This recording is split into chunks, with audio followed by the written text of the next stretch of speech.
Welcome into the Blazers Uprise Postgame Show. Here are your hosts, Torrey Jones and Eric Brandt. What's going on, everybody? Welcome into the Blazers Uprise Postgame Show. This was not the final score we were expecting on this graphic tonight. The Blazers lose by 10 to a short-handed Philadelphia 76ers team, Portland's second disappointing loss in as many nights, and their East Coast road trip is going about as bad as it possibly could be going. We're going to discuss what in the world went wrong with the Portland Trail Blazers today. It's going to feel a bit like last year with this stream because this was an inexcusable loss.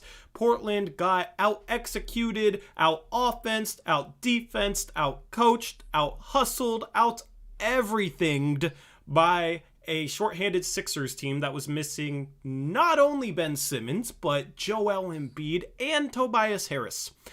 This one was a rough one. We got Eric back today, so at least me and Eric could go through this stream together. So I am happy to have Eric back today after not having him yesterday. What's going on, Eric? I know you were talking about how yesterday's stream was the one to miss if you could miss one. Well, the Blazers just one-upped that with this absolute travesty tonight.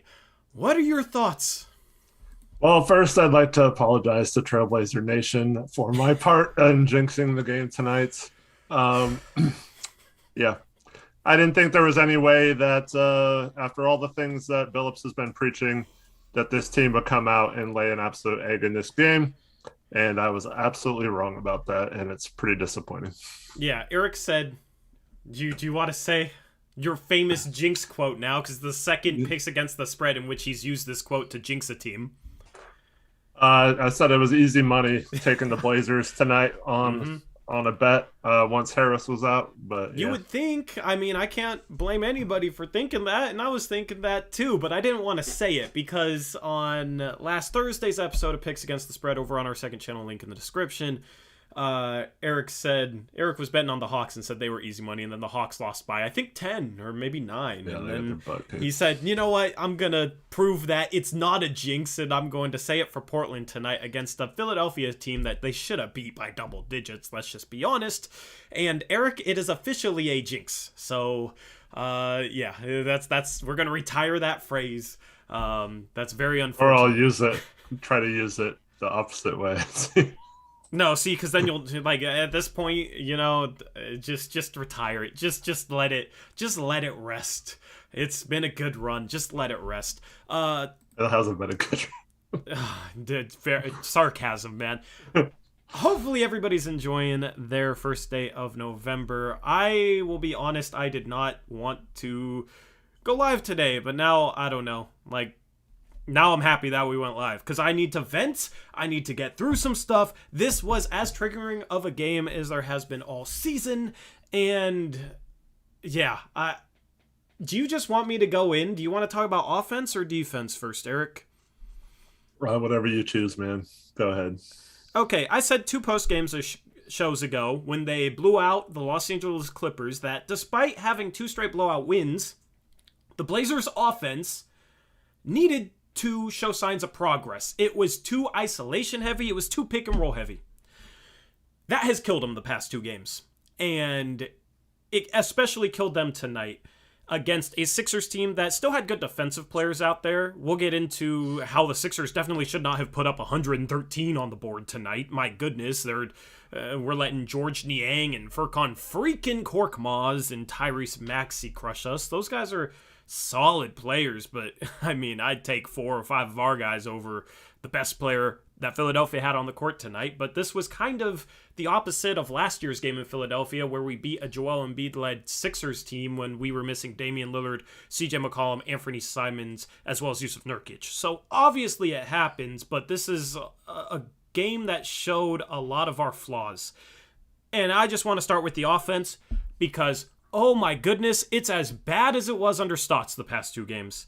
The ISO ball is not going to work, especially this year. Eric, what have I always said? I've said when defenses are allowed to be more physical, ISO ball and pick and roll based offense, if that's all you run, it will not succeed.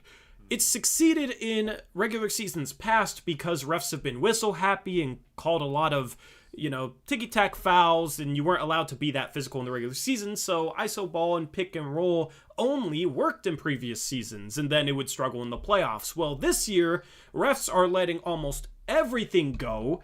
It's not even going to work in the regular season this year with how much physicality has been brought back into the game defensively, and we saw that tonight. Dame can barely get to the line. He has to be murdered to get to the line. Same goes for Anthony Simons. Same goes for CJ McCollum. I mean, Anthony Simons at the end, I forget which quarter it was. I think it was at the end of the second quarter, absolutely got shoved and pushed by like 3 different guys. No call, right? The refs were extremely frustrating tonight, and I was ranting about it on Twitter. It's not the reason for the loss. I'm not trying to say it's the reason for the loss. I'm frustrated with the lack of consistency, but you have to adapt to it. And if you keep running this crap, you are not going to be a successful basketball team with how physical defenses are allowed to be. And it's very disheartening because we heard talk about bringing in ball movement and player movement and all this stuff. And I almost think it's a situation where Dame has been struggling with his shot, so Chauncey tried to rein that back and let Dame be Dame and kind of play the same iso ball crap that we did last year under Terry Stotts. And obviously it's not working for Dame. Dame's shooting struggles are not due to adjusting to a new offense. All we've done is run iso ball and pick and roll the past couple of games, and he's still shooting very, very poorly in those 2 performances. His shooting struggles are all mental right now. He's aiming. I think it's pretty obvious. He's missing a lot long or short. He's not missing a ton left or right. And normally that's the result when you aim, right? You over-focus to the point that you make sure you get it straight, but because you're so hyper-focused, you're not able to get the touch on it.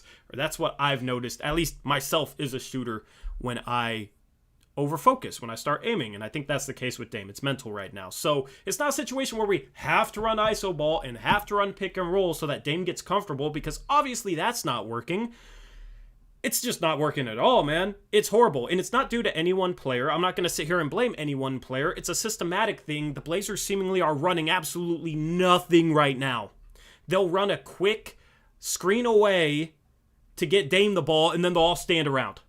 And it's just like Terry Stotts. And I pray that Chauncey has something coming. But we got to start working on it right now. We cannot wait for game 40 to decide, oh yeah, this iso ball and pick and roll stuff is not working. And then the rest of the season, we're trying to figure something out and we don't have enough time because we waited too long. No, we got to start plugging away right now. We cannot wait. And it's frustrating because if we were having bad offensive nights where we were trying to do something more productive that would help us in the long run, that would be acceptable. It'd be frustrating, but it would be acceptable. Running this type of stuff is unacceptable, and it's infuriating, and I'm extremely frustrated about it. Yeah, and to your point, the best 2 stretches we had on offense, in my opinion, was towards the end of the third quarter, I think it was, when we got out of transition, we got some turnovers, and we started running. Started playing good defense, getting stops, and pushing the ball up the court. Naz gets a dunk. I think Simons had a 3. But it was all because we got up the court quickly.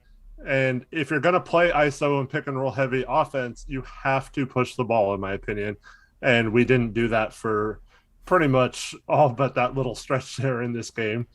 And then also, there was a play, we called a timeout, and CJ came off a double screen on the other side of the court, and I forgot what happened, but someone got an open shot out of it.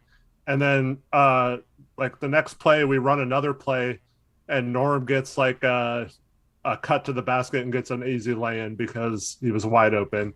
And then we don't see any more plays the rest of the game. It's all just pick and roll and ISO, dribble handoff the whole game. And it's just frustrating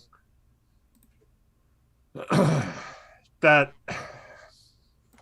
I mean, it's possible to be fixed, and I'm hopeful in this coaching staff that they're not just going to be accepting that this is the way it is, But to me, these last 2 games have been shades of last year, where we expected things to change, and all of a sudden they just abandoned everything that got them playing well in the first 5 games.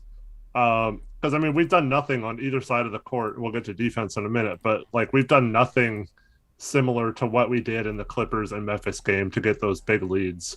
And it's kind of frustrating that we saw how to play the right way, and then we're like, nah, no thanks. Let's just go back to this crap that doesn't work, and we know that doesn't work.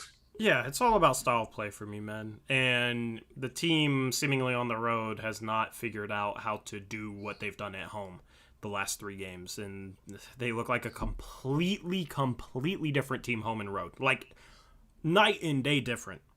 And we've seen what this team is capable of when they do the right things, when they play the right style of play, when they're locked in defensively, when they're rotating correctly, and when they move the ball a little bit. And even in the games where we had good offense, I still, thought, okay, we could be moving the ball a lot better still. We could be utilizing Nurkic's passing still. And it was still better at home than it was on the road this past 2 games and the first road game against the Clippers. Right now, we are a bottom feeder on the road. We are not a good road team. And that's partly mental focus. You have to be able to lock in on the road as much as you lock in at home. You have to be able to play without that crowd boost that you get from a Moda Center crowd. But obviously, there's going to be growing pains on the defense, and the defense was a major issue today, but at least we're still trying some things differently, and it's not like they gave up 125 points to this team. They gave up 113. You want to hold them to a lot less when they're missing their 3 best players, so the defense was definitely probably poor tonight, but, I mean, it's still showing signs of progress, and even in this game, I don't think it was as horrible as it was usually last game. It comes down to the offense, and Dame missing shots hurts, but you have to get to a point where you can put points on the board against mediocre teams without Dame going off. And the problem is that you compound your issues when Dame is struggling if you run an ISO heavy and pick and roll heavy offense, because you rely on him to hit shots, and difficult shots at that. And if he's not, everything falls apart. That's why you have to use him off ball so that he can hypothetically get easier shots, which might get him going. And then if, he's struggling a little bit, you can use his off-ball movement to open up things for other players where they're not just driving against a set defense that's allowed to just chuck them and be physical as hell with them. So that's the problem right now with the offense, plain and simple. I think it's pretty obvious. It's not a situation where I think it's, oh, this roster isn't good or these players suck offensively. Obviously, they don't. Obviously, we have a talented offensive roster. It's just the type of offense they're running is legitimately horrible right now. It looks like a YMCA league. Yeah, and it's frustrating because it's just, like I said, you see it work running some plays and running some sort of structure, and then you see it not work at all, ISOing. And I mean, maybe it works if Dame, is Dame, and maybe you get away with doing it. But this is why we brought in a new coach. This is why we wanted change, was to get rid of this crap and not do this stuff. And if we're going to just revert back to it, there's really no point in keeping most of this roster together, because there's just no reason to go back to this knowing. I mean, Chauncey said this wasn't the right way to play. Olshey blamed the style of play on last year and stuff, which I still think was justified. But like, all these people have told us that you can't win that way. So why are they all of a sudden trying to play that way again? Like, it doesn't make any sense to me. So hopefully it's just a case of maybe Billups not really, because I felt like this, and I mean, I guess you could throw last night in there too, but he has not coached well these last couple games at all. Like, I think he's been absolutely terrible these last 2 games. I'm not turning on him. He's going to make mistakes, obviously. He's not going to just come in and be a perfect coach, but he's got to learn that you can't just go away from your philosophies and everything you've been preaching for months now since you've been hired, and then just because Dame missed some shots, go back to what he's comfortable doing. It's going to be uncomfortable for a while, but I think we probably win this game and maybe even win last night if we don't resort back to this ISO crap to try and get Dame going. And it's my problem too is, okay, let's say that's the reason. Let's say we're trying to get Dame comfortable just to get him back in rhythm, and then we'll go back to doing the offense. What's the excuse when Dame's on the bench then? Why are we running that same crap with CJ in the lineup? That doesn't make sense to me. If we're trying to do it a different way, then when Dame's not in the game, we should be running sets and seeing this new stuff in action, and we're not seeing any of that right now. Yeah, I mean, it's not just with Dame lineups. That's a good point. Let me thank some donos. Play-by-play $20 dono. Appreciate it. He says, terrible loss. All of our L's have been bad for the most part, but I'm not willing to forget that the 3 games we won were more impressive than any wins last year. Hopefully we find some consistency on offense especially. And that's what's... Like, it's nice that we have 3 wins that are as good as those wins. It almost makes it more frustrating, though, because we've seen what this team is capable of. This team has showcased what it's capable of. They blew out the Clippers, Grizzlies, and Suns by at least 19 points, and then they lose by 10 on the road to a Sixers team without Tobias Harris, Joel Embiid, and Ben Simmons. So obviously the ceiling's pretty high, at least at home. The floor is really low on the road. So you have no idea what you're going to get from this Blazer team. At least right now, you know, on the road they're not going to show up. They're 0-3 right now with 3 bad losses. At home, outside the first game, they've been good. They have 3 wins in a row. So overall, it's a situation where this team has to figure out how to lock in on the road. This team has to run better offense. This team has to play with intensity on defense when they're not at Moda Center.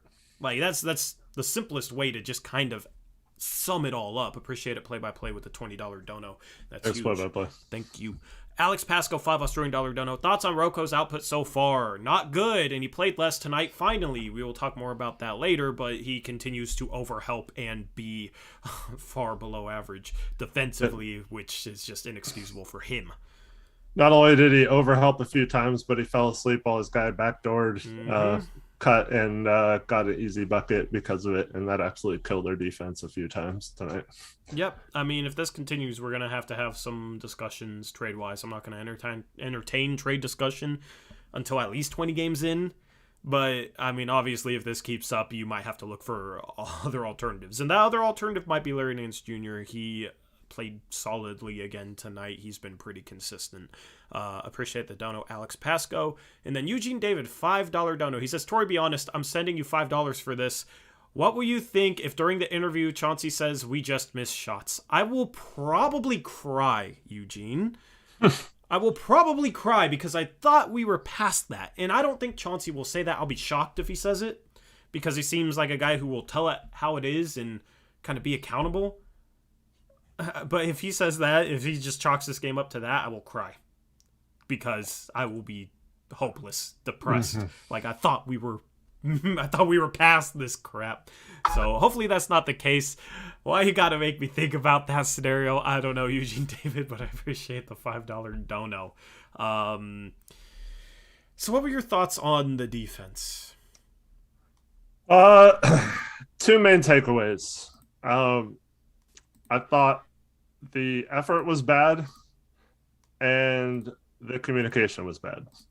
And so someone mentioned, sorry, I lost where it was in chat, but someone mentioned that Ant seemed to have gotten lost several times in that fourth quarter when we went to 4-guard lineup. He was confused on whether to switch or not. So in those situations, it's almost like an automatic switch when it's mostly guard on guard picks because you have 4 guys in there who are all seemingly equal defenders or non-defenders, I guess. So those situations should just be an automatic switch. But up until this point, for the most part this year, it's been fight through that pick every time. So it's maybe a little bit of I mean, Ant was not good defensively in this game. He was good offensively. He was one of our few bright spots offensively once again. But I think it's one of those cases where they're trying so hard to learn the base thing, and then we got out of it because we ran a different lineup than we did, and in that lineup you have to do different things, and then they got confused several times on where they were supposed to be because none of them are used to playing the 4 in that situation, and depending on who they had each time down the court, one of them kept getting, and that's what I was saying before the game, you need to learn the positions, the defensive assignments and your roles from every position. That way, if that kind of stuff happens within a game, then you know what to do. But that stuff just going to take time, unfortunately. And they're going to look back, and this should have been a game where we're talking about doing the right things and also winning this game. So to not play the right way and then to also lose, I think it's just it's like getting hit twice with one punch or something. Like it doesn't feel good. And there was one play in the first half. I already mentioned Rocco's lack of effort on defense, which does not make sense at all to me.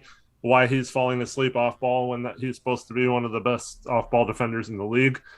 But there was a play where Norm drove in. It was the play where Nurk got hurt in the chest or something. Mm-hmm. And Norm turns the ball over, and he literally just stood there. Oh, man, just standing there. Never moved from the free throw line on our offensive end. They push the ball down the court, kick it out to Curry, who, guess what? That was Norm's guy in transition, and he wasn't even down on that side of the court yet. And he was the last one down after committing a turnover. Stuff like that is inexcusable and will lead to losses every time because you cannot play that way. And I felt like tonight it was just like mistake after mistake and effort, things like that, and just like things that are common sense that you should be doing on a basketball court, and it just kills your defense when you're trying to become a good defense and you have to play really well to be a good defense at this point, and to have those mental mistakes and effort mistakes it's basically impossible when you're turning the ball over like that and then not even getting back on defense to have a good defense in those situations. Yeah. I mean, that's the effort things. Like, do we want it?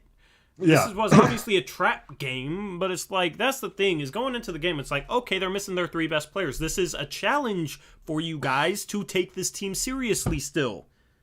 Yeah. And that type of stuff is just not taking it seriously. That's ridiculous. That type of stuff you can't stand for. How are you going to build good habits with that? It doesn't make sense. But as far as the 3 or 4 guard lineup goes or whatever, I mean, I don't understand why we have to run that. Larry Nance Jr., I thought, played good once again today defensively. He was one of our better defensive players, maybe our best defensive player. I thought he was good when he was in there. Was 3 for 7 from the field, 1 for 3 from 3. So, okay, efficiency, 6 rebounds, had a steal. Was only a -1, so we traded water with him in there, and that was kind of the case for the bench. The bench is playing better than the starters right now. I just don't understand, like, he can play the 4 and guard out on the perimeter. I mean, George Niang is slow, super slow. I mean, Nurkic on him, I don't think would be a problem unless Nurkic got sucked into the paint. You know what I mean? Like, obviously, when they go small, they're going to have 5 shooters. So, I think a big problem tonight was we gave up way too much dribble penetration one-on-one. And when you have 5 shooters out there that you have to guard, it's hard to help onto that, and it's hard to cover for that. So, guys were able to get downhill to the rim far too consistently. So that was a big problem tonight. And then when we did help, we didn't rotate, obviously. But it's just a situation where, like, just because a team goes small doesn't mean we have to go small. It's a situation tonight where, minutes-wise, Eric, I'm just looking at this. I got to talk about this. Somebody pointed out in chat. CJ plays 40 minutes tonight, 8 for 20. He's playing too much. He played 38 minutes yesterday and played 40 tonight. And you have Anthony Simons playing better than he is, only getting 29. Play CJ 34, play Simons 34, 35, maybe don't go as small. Like, it doesn't make sense having to go small when other teams go small. We don't have to. And then it doesn't make sense playing CJ 40 minutes in this game. Nance still can only get 18 minutes. I mean, Tony Snell, when he was in there, hit 2 threes, right? So, like, good debut from Tony Snell, and I thought Tony Snell had some good shot contests. You can play him a little bit more and go a little bigger because he didn't hurt the team when he was in there. He was very solid on both ends, in my opinion. It's just a situation where Chauncey has to learn how to manage rotations and manage minutes and play the guys who should be playing in the right situations. He does not know that yet. And I was hoping he would, but, I mean, rookie head coach, that's part of the growing pains with this being your first time being a head coach, obviously. So, like, I'm not saying that he gets a full pass, but, it's better than it was last year where we'd have these situations under a head coach who had, like, 15 years of head coaching tenure in the NBA. You know what I'm saying? So the minute situation is a mess right now. Yeah. The Snell thing is interesting because I think Norm got subbed out after the play I was talking about. And then he normally comes back at the beginning of the second quarter, and Billups tonight goes with Snell instead. So that's interesting to see if that was because he was so mad at Powell for doing that, or if he just wanted to give Powell a little less minutes on a back-to-back, or what the situation was. Maybe he didn't see that or something live. But it will. I would love to know whether he went with Snell because of that, because he felt like Norm needed to sit a little longer than normal because of that, or if he just wanted to get Snell into a game. So Snell was really good in that first stint he had. I felt like he was, when we were trying to come back, they were not letting him get open, and he can't really do much like off the dribble or anything. So that might not have been the best strategy to have them in there once we were down like 8 to 10 points in that second half. But yeah, I didn't mind them going to Snell, because if you're going to have accountability, you can't reward players for playing that way. And I also thought in the second half, he left that lineup in that got them. They were down 12, went on a 7-0 run at the end of the third quarter, and then at one point tied the game at 86, which I thought was going to lead to us putting the game away. So I like that he kept that lineup in there, but it was so frustrating just watching Ant and CJ take turns in the half court. When they got out and run and got a turnover, it was fine. But in the half court, they weren't doing anything, and no one's moving, no one's cutting, no one's helping them get offense. It was just, here, your turn, make something happen. Here, your turn. And they weren't even getting that good of looks. I mean, Ant made a few more of them than CJ did, but or at least like percentage wise. But it's so frustrating knowing that this is not the right way to play, and that it's going to eventually lead to a loss in this game, and just watching it unfold possession after possession. Yeah, man. I mean, the blueprint for this team is obvious. It's just getting this team to play out that blueprint consistently, right? And, go ahead. No, you got it. I was going to say, like, since we were talking about defense, they don't have anyone on this team that should have broken down our defense the way they continually did in this game. And it's sad thinking that guys like freaking Korkmaz, Tyrese Maxey, he's talented, but he's not really shown it on the NBA level outside of a few games yet. Yeah, but like, he's quick, so I understand that a little bit. But when Furkan freaking Korkmaz and George Niang are breaking you down off the dribble, that's a problem.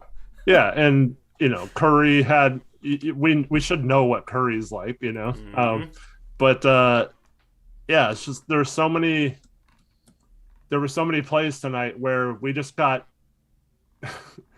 we don't have a chance if we're giving up and one drives to Niang like twice in a quarter, like what like I don't even know how that's possible. Like our defensive struggles in the past have been because we've played teams that have a dynamic scorer like a Paul George or something, and it's hard because you have to focus your whole defense on stopping him, and then some of those secondary guys take over. Well, tonight, like, there was no reason why any of those guys should have gotten going. Like, we should have been able to stay home on the shooters and guarded them basically one-on-one, and you'd have to switch a little bit. The hard head should have worked. It did work at times, but I just feel like I feel like we kind of gave up in this game. Like, we kind of just didn't care, and that bugs me. I feel like we should have I don't know. I feel like that's not the way this team was headed just a few days ago. And that's where Dame needs to step up and lead, right? We've heard all this talk about how Dame's a great leader, and I think he's a great leader when things are going well. And normally, like, we hit adversity and hit a throw, and he hits a bunch of shots and leads the team back. And obviously can be a leader in that scenario. But it's like, this game, intensity-wise, we're not there. And we made a bunch of boneheaded plays. I mean, it was ridiculous. And Dame is obviously missing shots. He's 2 for 9 from 3 today.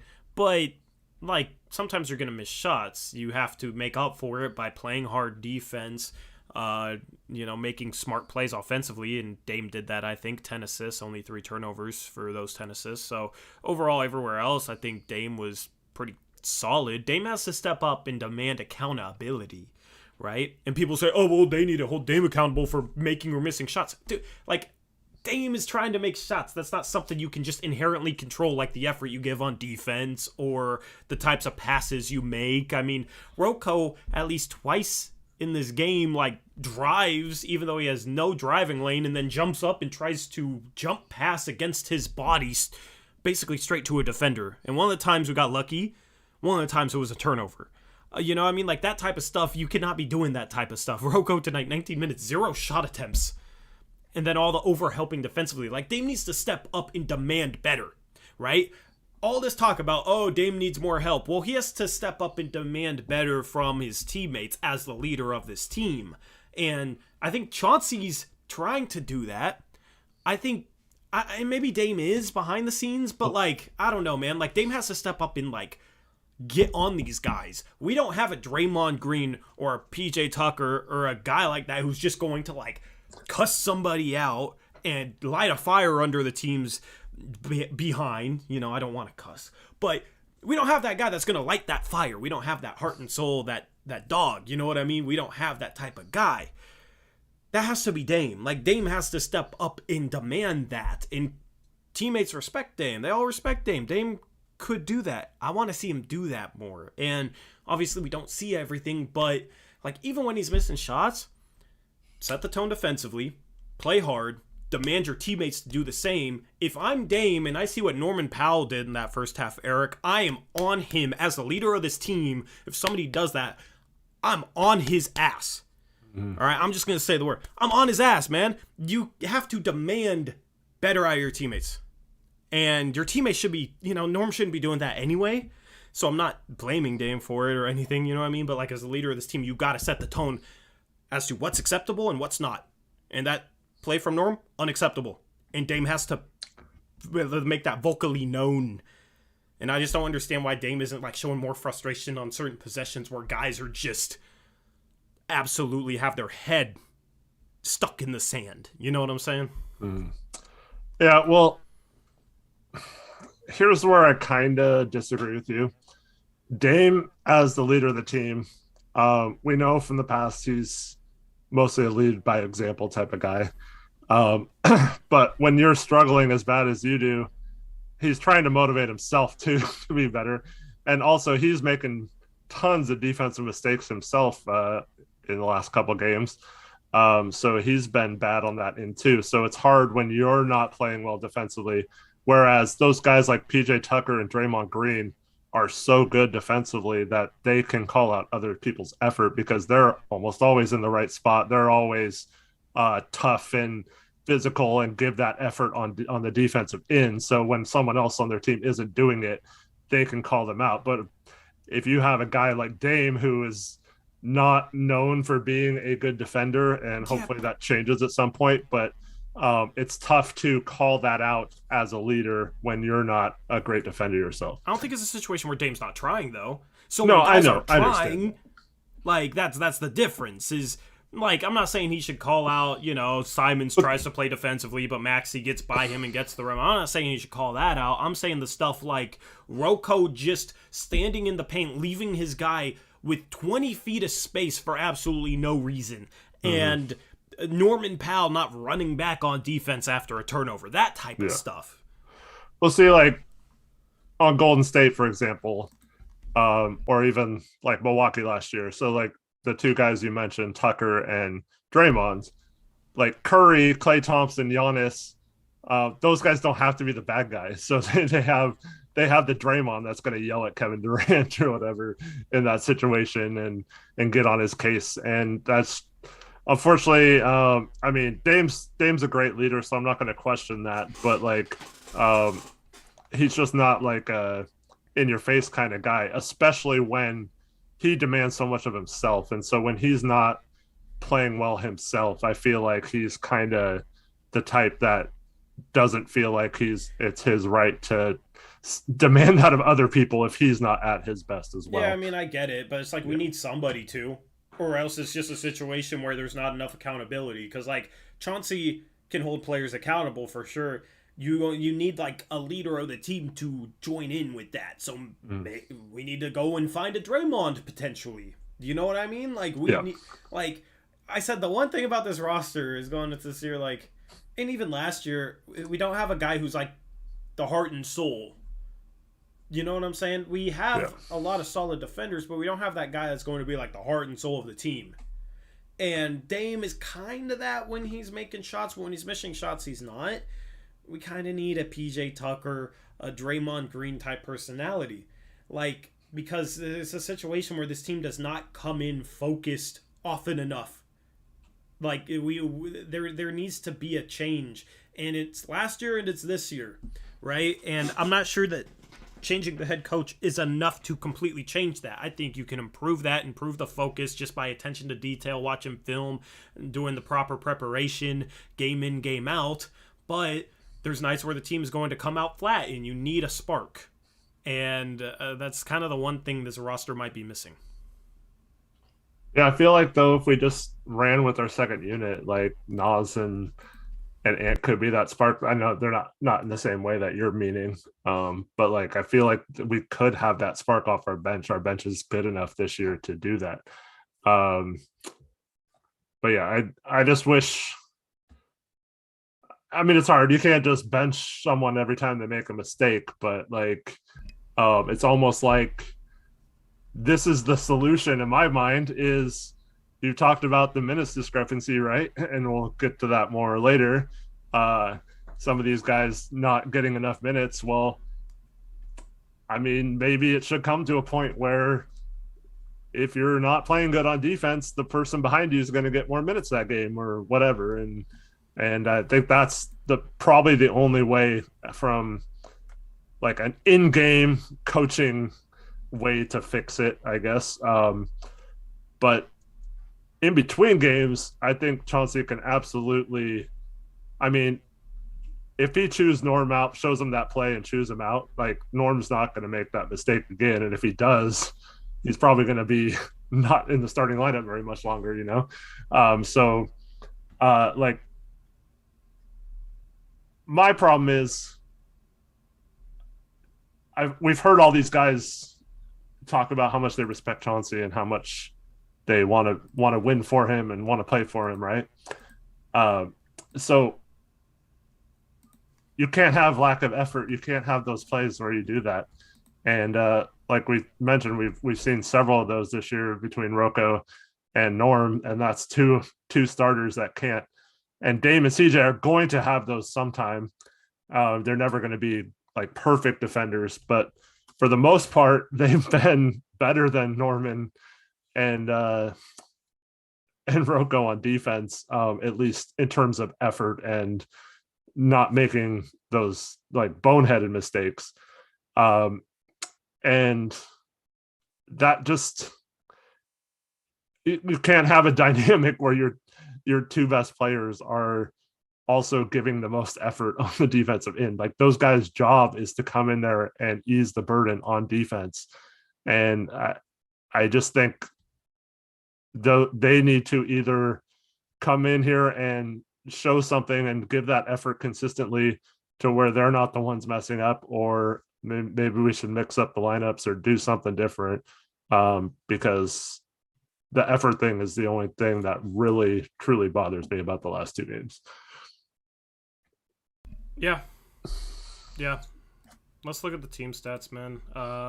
It's not a pretty picture. 52% from Philadelphia. That's the thing with this team is, like, we've given up threes, but we've been doing a good job defending inside the paint. That has not kept up the last three halves of basketball we've played.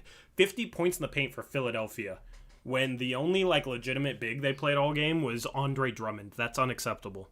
And that's showing you two things.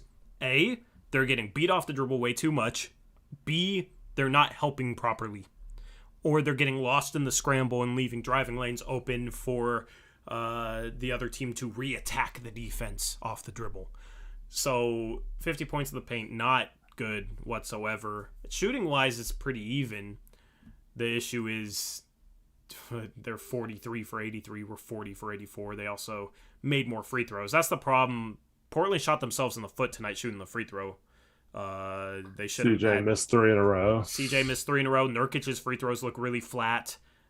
I don't know how CJ misses three in a row, man. How is CJ not a better free throw shooter? I've never understood that. He's always been like in the 70s, and it doesn't make sense for a shooter as good as him.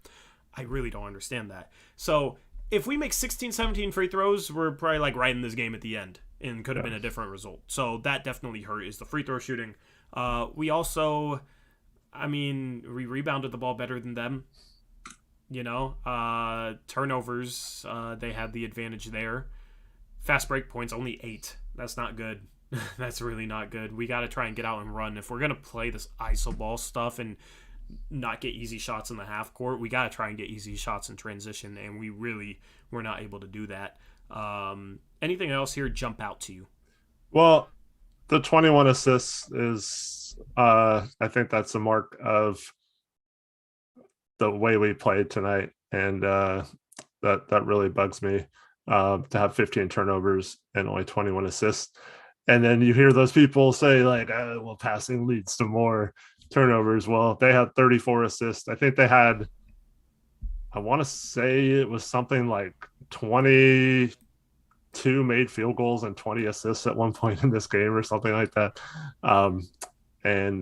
So they moved the ball great and didn't have a dynamic ball handler. They didn't have a single dynamic passer in this game tonight, and still managed 34 assists and only 11 turnovers. So I don't want to hear that it's not possible if you don't have the right personnel or anything like that. Mm-hmm. We didn't move the ball at all, man. Still had 15 turnovers. How many times do you see somebody trying to create something against a set defense off the dribble and then just dribble into a crowd and lose the ball, or like dribble into a crowd, get stuck and try and make a pass out of it and turn the ball over? We all season long, we have not really tried to move the ball, but when we have, it hasn't resulted in more turnovers, right? Like, the Clippers game might be the only exception, the first Clippers game on the road, but that wasn't even necessarily due to us trying to move the ball. That was just us making poor reads and, like, being just boneheaded with our decision-making and just throwing it straight to defensive players. Like, that game is an outlier. That game was, like, mentally, our decision-making with our passes was ridiculously horrible that game. It shouldn't be something that happens often at all. We had another live ball turnover in the backcourt tonight. Like, stupid. Yeah, it's stupid stuff, man. Like, this team is not turning over the ball more because they're trying to pass it. And here's the thing. If they are, keep moving the ball so they learn how to properly move the ball. You don't resort back to something that doesn't give you a chance of postseason success.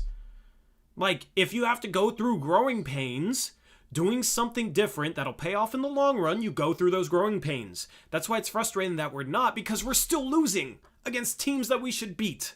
So try and do things the right way. If you're going to lose, like, I'm not one for moral victories or whatnot, but you can have a productive loss where you try and, work on things, improve at something. You still, try and move the ball, run some new sets, whatever, and you're not used to it, so maybe you lose a game. But in the long run, that should work out for you.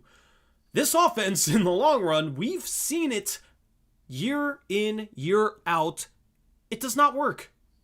Absolutely does not work. So there needs to be a change. There needs to be an improvement here. Plain and simple.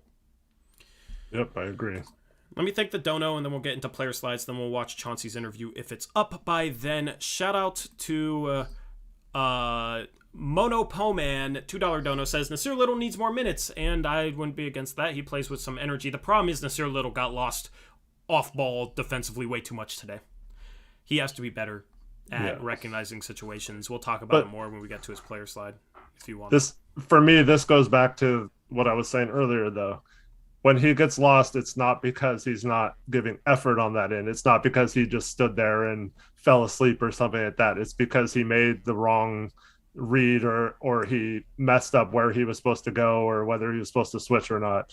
And those mistakes I can live with if they're learning and giving him minutes to get better in the future. But when it's just reward the guys who are not playing good defense because they're not in the right spots and are falling asleep off ball and things like that, that's when I start to have a problem with it. So I can live with the mistakes Nas is making as long as because I mean there was that stretch that I talked about where he played fantastic D and was rebounding really well, and he was one of the reasons why we got back to a tie game at one point. Because of his hustle on defense. So those stretches are in there. So I'd rather just let him learn through his mistakes than, taking him out or like harping too much on like mental or physical mistakes that aren't from effort. Yep, agree. Shout out Eugene David, $5 dono. He says, riddle me this, Tori. Rocco, mask off pregame shooting, mask on in the game, takes mask off for a good chunk of the game, and then proceeds to put it back on.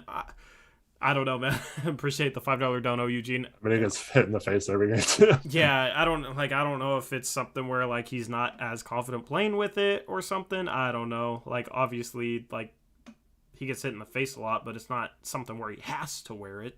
It's more just a comfort level thing for him. So I don't know. Like that seems like a mental thing for him if he like doesn't know whether he wants it on or not. Yeah. So I appreciate the donos. Let's jump into the player slides. Our leading scorer was Norman Powell tonight, Eric. 22 points, but 1 rebound, 0 assists, 0 steals, 0 blocks. It's a good shooting night, but defensively struggled a bit. Didn't do much else. Last game he had 5 assists. It was more so just he got the ball and went downhill. Only 1 3, so 7 twos. 8 for 9 inside the arc, 5 for 5 from the free throw line. So that's the thing is like he's a physical driver. He's a little bigger and a little stronger than Dame and CJ. So defenses allow like more physical defense doesn't bother him as much if he's just trying to straight line drive against a set defense. So this game isn't really surprising. He had a lot of strong drives, lots of contact on his drives, but was able to finish through it a little better than Dame and CJ. What are your thoughts outside of the frustrating play he had? What are your thoughts on him? I love having a guy who not only takes it strong to the rim, but can finish at the rim as well. And I thought there was a lot of times in this game where we just were stuck in that ISO thing, and Norm somehow ended up with the ball and he just went right to the basket and got a bucket. I like that part of his game. I think he's fine when he's shooting open threes as well, but yeah, he's got to contribute on both ends. We really need him in those 3 guard lineups to not be the cause, like I'm saying, of any kind of defensive lapses and things like that. And there was definitely some communication issues. I know Norm missed a few games, so he's not maybe I mean, I'm not using that as an excuse, but like, he doesn't have the same amount of reps with Dame and CJ that maybe like Rocco has had or whatever, because they haven't missed a game yet.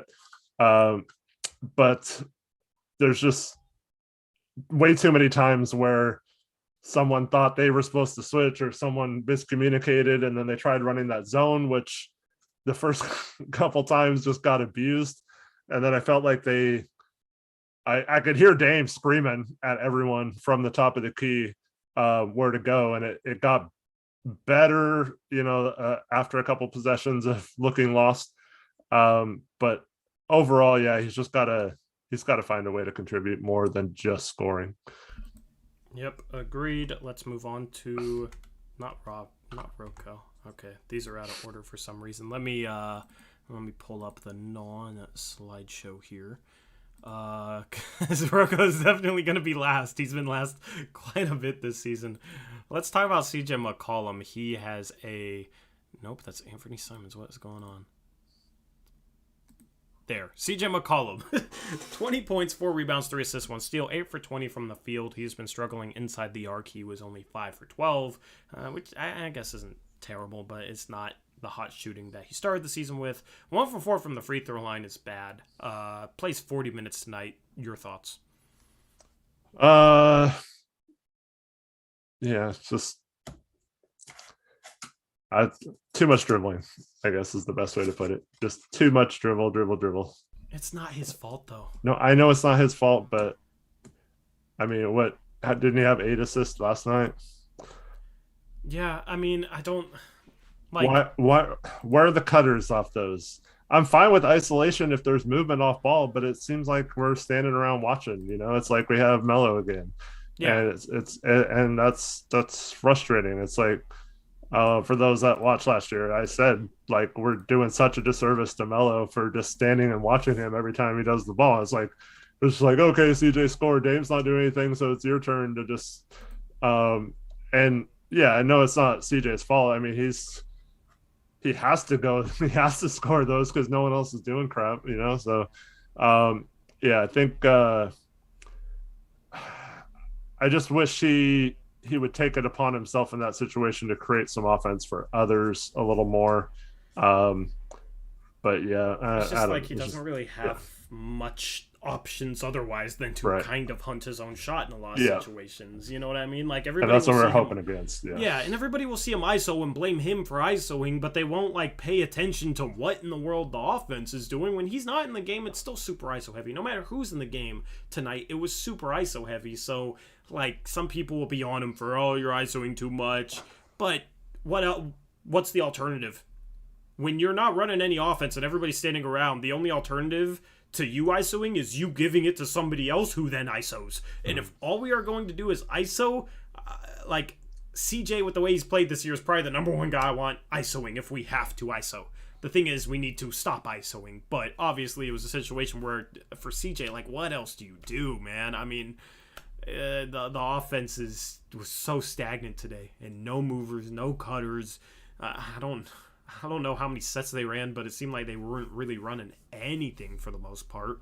It's hard for me to blame CJ.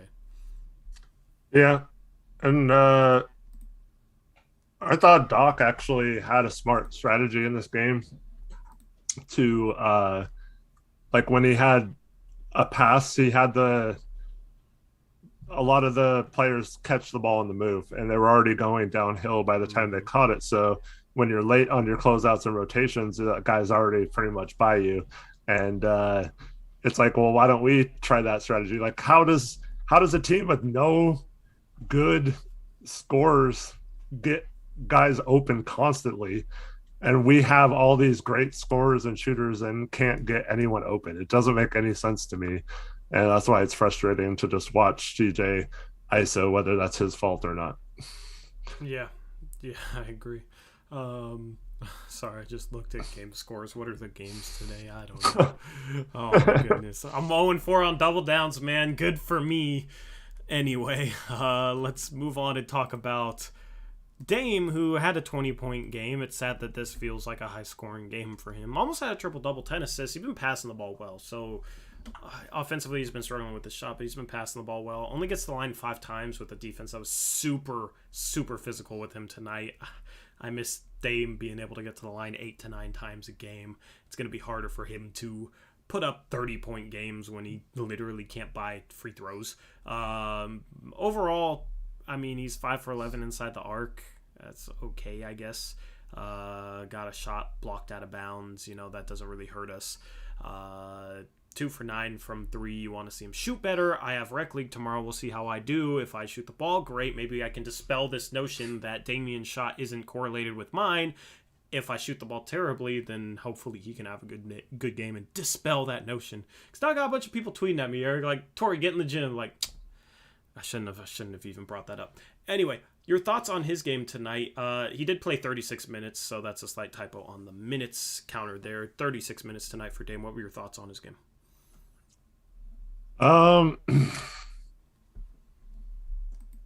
It's hard to watch right now.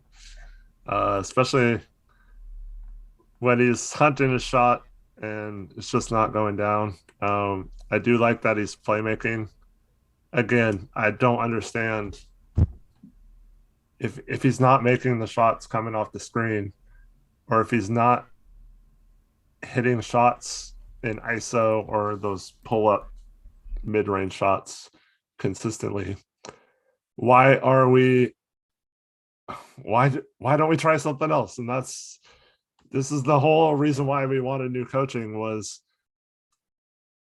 if something's not working, try something else. Like, why not just have him be the corner shooter or something until he gets his shot back, and let CJ kick out to him on drives. And if they don't leave Dame, that leaves more space for CJ. I don't know. Just use him not necessarily as a decoy, but like just run him in a different way. And I don't care that if he's not comfortable with it, or it gets him out of his rhythm. He's not in a rhythm right now. So what does it matter if you try something different? So that's another frustrating part to me, is that we just continue to just hope he'll eventually shoot out of it, but we're not doing anything to.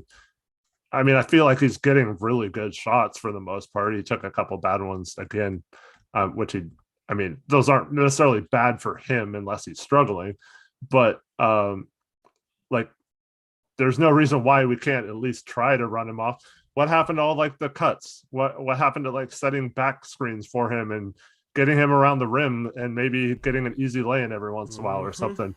Every one of his drives, it's like on 3 people and he's got to navigate around a big man and takes a hit or something when he goes up. And with the new rules, they're not going to call many of those anymore. So like, it's tough for him to drive and do that every single time. Like, where is our offense running through we have 3 bigs that can all pass the ball. Where are some plays to set a back pick for him and go to the hoop? And if they overplay that, then someone else is open on those usually. So it just drives me crazy that we can once again see another offense get open shots for way lesser players, and we can't get an open shot or do something different other than ISO and pick and roll with our stars.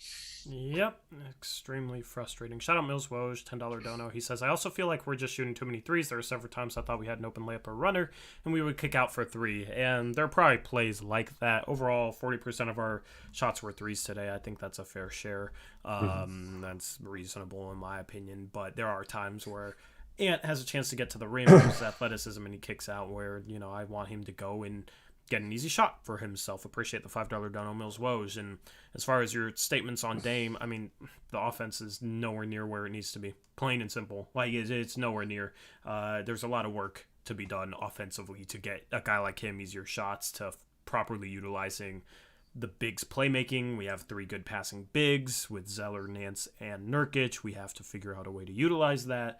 There's no reason for us to be running such an ISO-heavy offense. We'll see if Chauncey addresses that in his post-game press conference. Let's move on to... Let's see what we got next. We got Anthony Simons, 17 points in 29 minutes, 7 for 12 from the field, 3 for 7 from 3, 3 assists, 2 steals. Struggled defensively, but offensively he's been fantastic, like 6th man of the year caliber. What were your thoughts on him?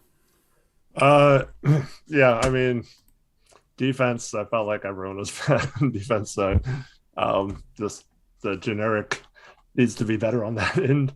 But offensively, this guy's been arguably our best offensive player this year.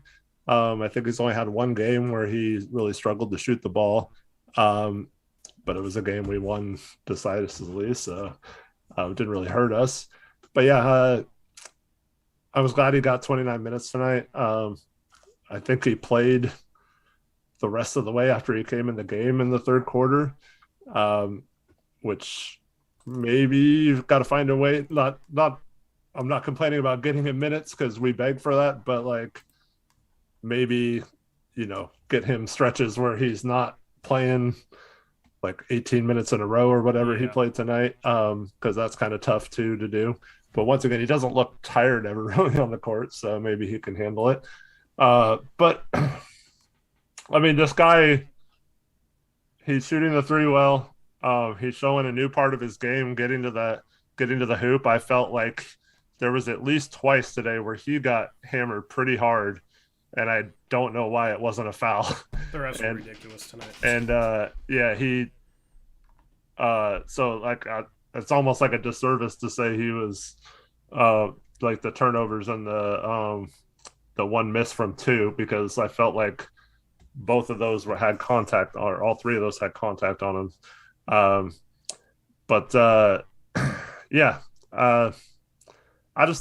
love his development so far. I like the way he's playing. I like how much confidence he has. But you can see also the part that's bugging me is the first, I'd say, 4 games, I felt like he was getting almost all open looks. And now he's having to take like step back threes again, little deeper threes with guys right in his face. And a little bit of that is teams are adjusting to him playing well. But as our offense goes to ISO and pick and roll heavy, it's not surprising that he's all of a sudden not getting shots. But I just don't understand how a team with good passing bigs and shooters like Ant, CJ, and Dame typically, and even Dame could be 0 for 100, and he's still going to be, a team's not going to leave him wide open. You know what I mean?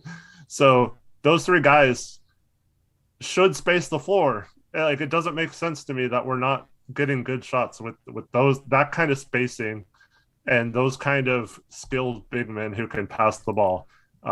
And I just don't understand how you can not make that work. Yeah, I agree. Shout out to Ads for a $5 dono. He says, are the Blazers missing a Wes Matthews, Joel Prisbilla, Marcus Smart, Pat Bev, or Draymond Green? Feels like we play with no heart. I went on that. I talked about that earlier. I don't know if you were in here for that, Ads, but I made that point earlier on in the stream. Appreciate the $5 dono, and shout out to Bruce Davis for becoming a starter level member. Wes Matthews, by the way, is still a free agent, but I mean, he's not gonna. He's not good enough to be in the rotation. It's hard. It has to be a rotation. Yeah, it's hard when you're not in the rotation and you're another guard. Yeah, that's probably not going to play. Yeah, but maybe if we made a big trade or something, and not that he's that good, but it's just sad that this team cannot consistently lock in. That's the biggest problem. Is just need to consistently lock in and focus, no matter who you have on the roster. But yeah, I mean, you can. His shot quality hasn't been as good the past couple of games, and that's completely due to the offense. The big takeaway from this game is just the offense is nowhere near where it needs to be.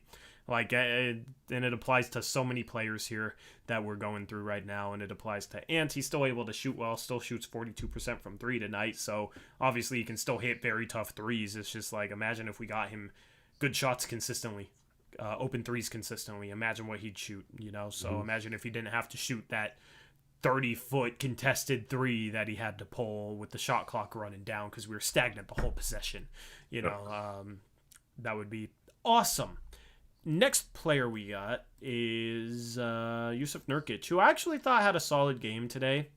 Didn't turn over the ball, had 3 assists, 7 points, 9 rebounds, shot 60% from the field, 3 for 5, had a couple impressive finishes. 2 blocks, a steal, was only a -4. That was the best plus-minus in the starting lineup in 28 minutes.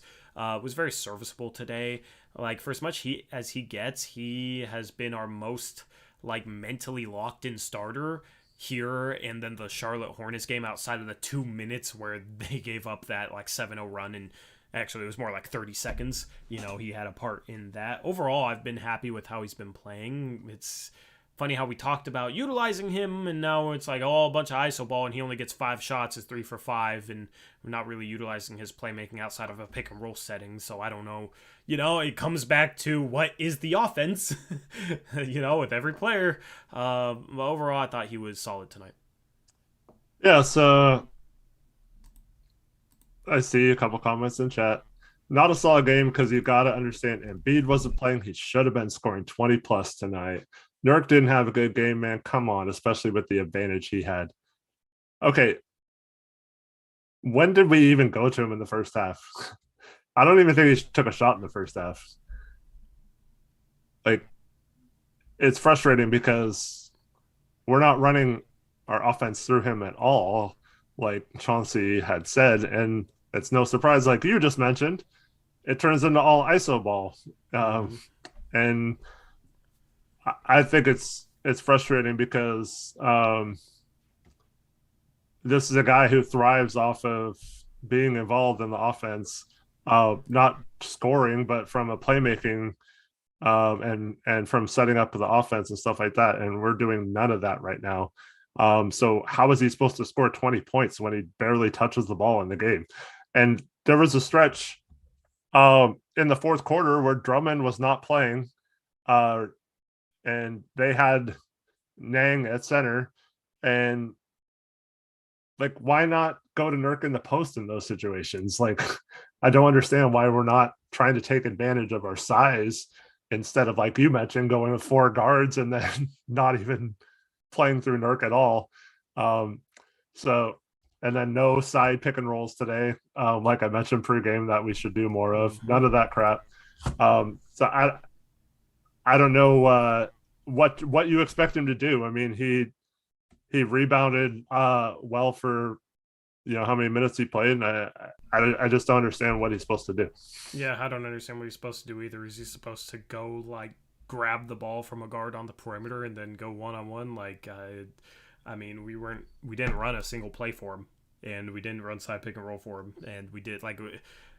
He's not a guy that's going to go on the perimeter, go grab the ball, and then make something happen off the dribble. Like, if you're a guy like CJ and we're not running anything, you can go get up 20 shots in a game. If you're a guy like Nurkic, it's not possible. So, overall, I don't understand being hard on him, saying he didn't have a solid game tonight. Vera says to just go steal the ball. Yeah, because Nurk can just steal the ball and then ISO, and Dame's going to be that. Apple says get in the post and demand the ball. You can't just go rogue like that. When I mean, I know Nurk has done that before, but he's trying to fit in with the new coaches as well. Yeah, but like here's the thing: is like when we're running ISO ball and he tries to post up, it's hard for him to get position within like 12 feet of the rim. Like the best position he gets is like 12 feet away from the rim, and he has to like back down his defender, and then a second help defender comes and doubles him, or he's not able to back down his guy all the way. So it's a situation where we need to set him some cross screens, right? Have him on the weak side block. Weak side, for those of you who don't know, means the other side of the court from the ball. So if the ball's on the left side of the court, have Nurkic on the right side of the court. The block is that little box down next to the hoop. On the free throw lane, right? Have him on the opposite side of the court at the block, and then have somebody screen for him, and then have him flash across the key, right? Even if he's not able to get a layup off of that, he's going to be able to get better post position than if he just goes down there without any action to try and set him up. So, like, he'll get the ball 12 feet away from the rim when we're running a bunch of ISO and won't be able to make anything out of it, and people will blame him. But it's like, okay, why don't we run a cross screen for him so he can catch the ball 5 feet away from the rim? And if you're a channel member... Which we should have done with Melo last year. Yeah, and if you're a channel member and watch my film breakdown last week, we did that against the Suns, and he was able to get a layup on Ayton. You know what I mean? Like, have him at the opposite elbow and set a back screen for him so he can flash across the key and catch the ball at the block 6 or 5 feet away from the rim instead of 12. So run some sort of action to get him post position. Like that's another problem with us just running a bunch of ISO ball and pick and roll, is we're not running any sets to get Nurkic good low post position for him to exploit a possible mismatch advantage that he may have. So I don't blame Nurkic for not doing more in this game. And when you have a player like Drummond, say the same thing I said about like Ayton, JaVale McGee, those type of players. Where are they always catching the ball when they score? And when they struggle, it's when they have a defender between them and the hoop, and they have to put the ball on the floor, make a turnaround shot or whatever, and they're not good at that.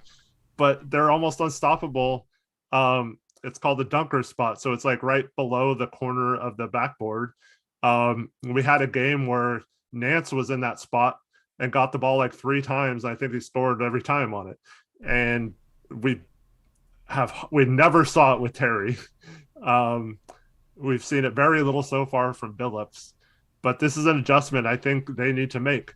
Nurkic never really gets those the ball there except for in those side pick and rolls, and he's been very good in that situation this season. But like, how come other teams' big men always seem to be open under the basket, especially against a team that doesn't have a player like tonight with like a Dame or a CJ that should be able to break down our defense? So there's no reason why other teams can get wide open lay-ins or dunks for their big men, but our big men are constantly catching the ball 10, 12 feet away from the hoop, with having to navigate multiple defenders, having to dribble the ball instead of just go up and score. There needs to be an adjustment there. And if you're not making a concerted effort to make sure those players are getting the ball in good scoring positions, I just don't know how you can have a good offense. And we need to find a way to get easy buckets like other teams get against us. Yep, I agree. Let's move on to Larry Nance Jr. He has 7.6 rebounds today, 3 for 7 from the field, 1 for 2 from 3. It was only a -1 in 18 minutes. I still want to see him play more because I think he's playing well. I think he had one of the more solid nights defensively for a team that kind of struggled on that end of the floor. And then offensively, I like the way he's playing. He's being a little bit more aggressive, looking for his three-point shot. Only 1 for 3, 33.3 repeating percent. Like, that's not as good as he was last year, but pretty close. You know, if he can go 1 for 3 and then have a night once in a while he goes 2 for 3, that's good. You know what I mean? So overall, you know, solid, okay-ish efficiency night for him. What were your thoughts? Yeah, I like what Nance does for the most part. I felt like tonight was the first night he was really ready to shoot and kind of trying to be aggressive. Unfortunately, he had a couple post-ups that didn't go down. And he's also the exact opposite of Cantor, where Cantor would get a rebound and he was going back up no matter what the situation or whatever. I feel like Nance is looking to pass out of those situations. When our shooters are hot, or like when Dame's shooting well, that's a situation where it's nice to have a guy that kicks out, because that usually leads to an open three-point shooter somewhere. But right now, I feel like it might just be better to go up sometimes and go right straight back up once he gets some of those offensive rebounds. Yeah, I agree with that. Nas did that today. We'll talk about that in a second. Let's move on to Tony Snell. Blazer debut, hits 2 threes right off the bat, isn't able to get another shot because all we do is run iso ball and don't run any plays for shooters. So 6 points, 1 rebound. I thought defensively he was solid. He closed out very well and has some good contests. He has pretty long arms and almost blocked a couple jump shots. So overall, 3-and-D guy. I mean, with the way Robert Covington is struggling, I don't know. Like, he comes in, hits 2 threes, and doesn't overhelp and gets back out on his guy and contests shots well. It's like, that's supposed to be Robert Covington. In just the splash of minutes that we got from Tony Snell tonight in his first game, he did what I've been waiting for Robert Covington all year to do, and that was interesting. So what were your thoughts on his debut? And obviously he come and hit a couple threes right off the bat. Nothing wrong with that. I was kind of surprised he got in the game, but good to see him out there. And man, yeah, like you said, get this guy some shots. This is someone who shot, I mean, I know it wasn't a high sample size, but like 57% from 3 last year. Like, get him some corner threes, and that's something that, once again, we're not good at, is generating corner 3-point shots, which is should be the easiest shot to get. So yeah, if he can space the floor, it's good. If he can play good defense, that's also good. Um, yeah, it's going to be tough for him if he has to play the 4 though a lot, because he's not super physical. He's not a great rim protector or anything like that, or secondary rim protector like Rocco and Nance are. So yeah, I think if he comes in, you got to find a way to get him some open threes, and then you also just hope that he plays solid team defense, and that's something I'm not worried about, because he's a pretty smart defender, as long as he's not asked to like guard the other team's best player a lot one-on-one. Yeah, I agree with that. We'll talk about him more once we see him more. He's a guy that just shoots threes and plays defense, so he's not a flashy player. Just as a guy that you don't really want to notice out there, that means that he's not making mistakes. Let's move on to Nasir Little. 4 points, 8 rebounds. He had an assist, 2 for 5 from the field, 0 for 2 from 3 in 20 minutes. Didn't do a whole lot. Defensively, I thought he struggled off the ball, not recognizing when it was his responsibility to rotate out to the perimeter. Kind of was lost there throughout the game. Even on plays where the Sixers missed threes, there were occasions where Nasir Little got lost off the ball. So what were your thoughts on his performance? Yeah, like I already mentioned, I feel like, yeah, he's one of the guys struggling at times on defense, but he needs to get the reps because he's potentially one of the guys who could change our defensive ceiling if he limits some of those mistakes. So I think you have to just live with it. But yeah, he's definitely got to keep improving on that end. I think one of his threes, I think, was against the shot clock. Not going to blame him for that one.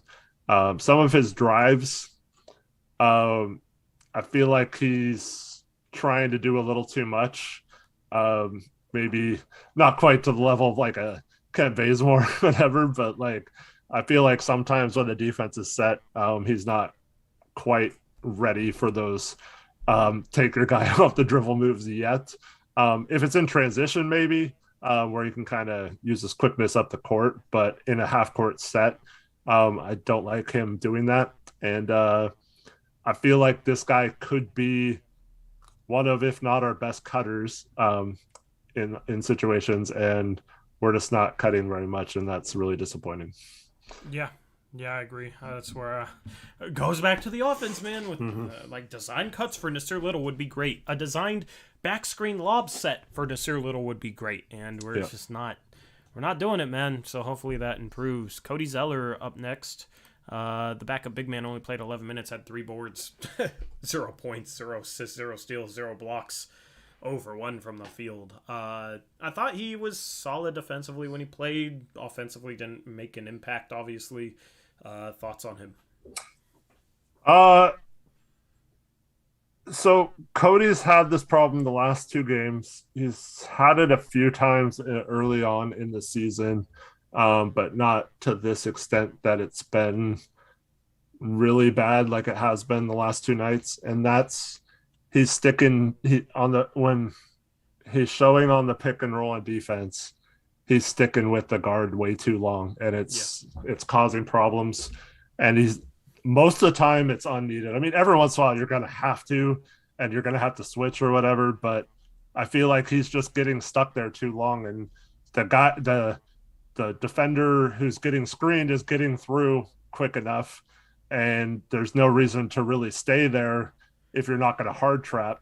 See, but that part of that's on the defender getting through the screen to either tag the big man, right, reach out, touch the big man, let him know he's there, or to yell here to let the big man know that he's there on the ball so that the big man can recover. Because the big man has to be on the ball until the guard is able to get through the screen and get back to the ball in a position where they can contain the ball handler.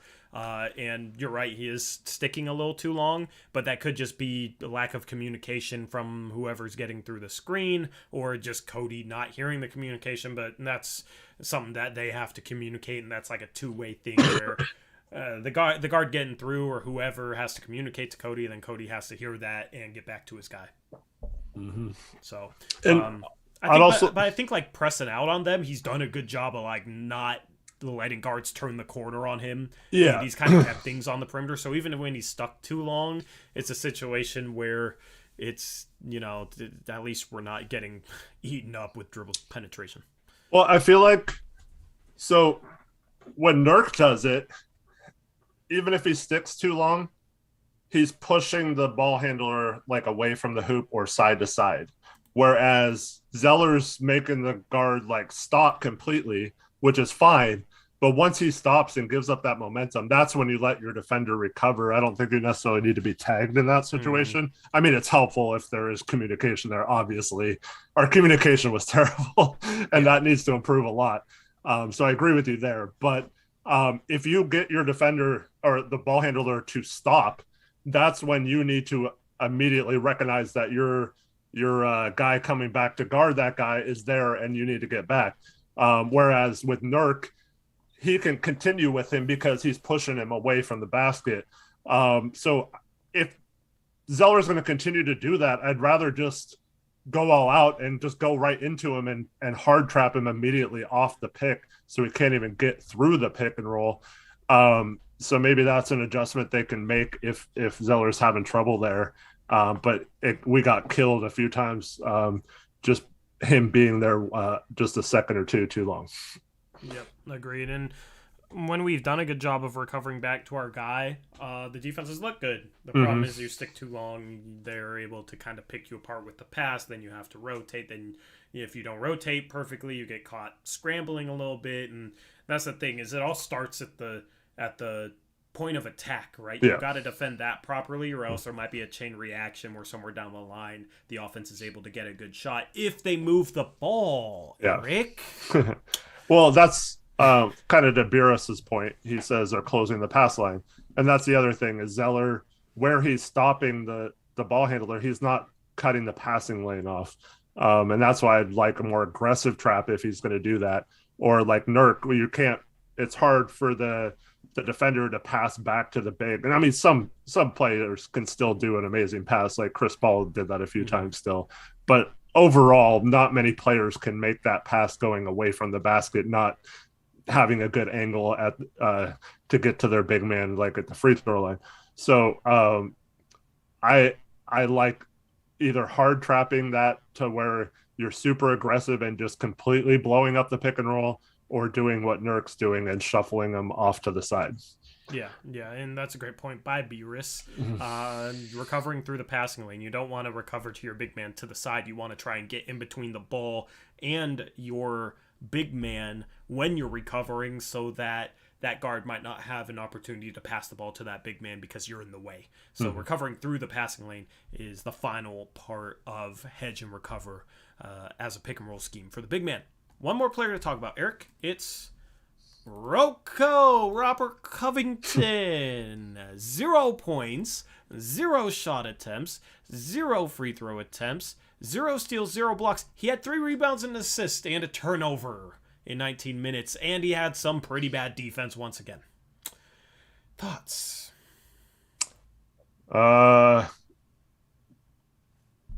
just... Same as last game?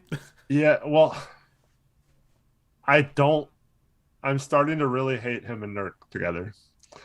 And defensively, it should be elite because both of those guys are elite help defenders. I mean, don't get it twisted. Robert Covington has several years of sample size to prove that this is not who he is as a player. But yeah, it's just been brutally bad this year for some reason I don't understand. He's had enough moments to where his, like, Reese's favorite stats, like the defensive Raptor, have looked positive. He's one of the few, I don't know what it'll be after tonight, but he's one of the few positive players on our team right now. So, like, analytically, it might not look bad, but he's absolutely killing our team on both ends right now because if you're playing him at power forward, he's not hitting threes. He's not cutting to the basket. He's not getting offensive rebound putbacks or anything like that. He's not like tapping the ball out like Nas did several times in this game. He's not like a great screen setter. He's not a great passer or whatever, even though, like I said, you don't have to be a great passer to have a good offense, but we're not doing anything with him. But like, if you combine that with like all these mistakes he's having on defense, I mean, I said this a few games ago. If he's going to continue this, he's unplayable. I mean, you cannot win with this guy on the court consistently if he's just going to do this stuff. So, and I know a little bit of that. I didn't really notice it this game because, they're obviously not as good in transition as Charlotte was last night. But I saw as soon as like a three went up from Dame or CJ, Rocco was just turning his head and sprinting back down the court, which is by design and what he was told to do and is good. But like, he's just not contributing at all. It's frustrating. And then the mistakes on top of that just make it worse if you're not going to play. But like, when Nurk first came over, he played with Noah Vonleh in the starting lineup. And it was a case where Vonleh had started like pretty much the whole year, but hadn't really put up much stats. And then Nurk comes over, and all of a sudden Vonleh has a couple of games where he's getting double doubles and is seemingly always around the basket, and Nurk's finding him on cuts and stuff like that. I just don't see the dynamic between Rocco and Nurk on the offensive end. And part of that is because Nurk's not really getting a chance to do that. But part of it's because even if he did get a chance, I think there was one time where Rocco cut and he was wide open tonight, but they missed him. But other than that, it's just a case where he's never open. He's not trying to get open, and we don't have any. It's not like we're setting picks for him to get open either. So, yeah, it's just it's tough because I want to see Nance and Nurk together, and I still feel like Rocco will end up being our best defensive lineup is to have Nurk and Rocco together. But overall, I think we need to start mixing it up and playing Nance and Nurk together more. Yeah, and it might just be to get Nance more minutes because Nance is playing better than Robert Covington, so they got equal minutes tonight. Yeah. But yeah, I would like to just see what that looks like. I agree with that. Alrighty, let's hop into Chauncey Billups' interview. We got it right here, ready to go.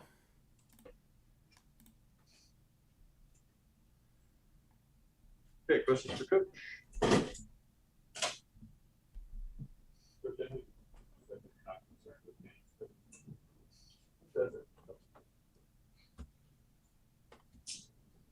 I guess because I have one or two every year in my career. The average is always, they always average level themselves out. So I'm not, when I say that, I mean it. I'm not concerned with that. My biggest concern is, our mindset, and that's not like locking in defensively. We let guys go by us, put pressure on our defense and giving up the three. I'm more concerned with those things. I'm not concerned at all with Dame not shooting the ball well.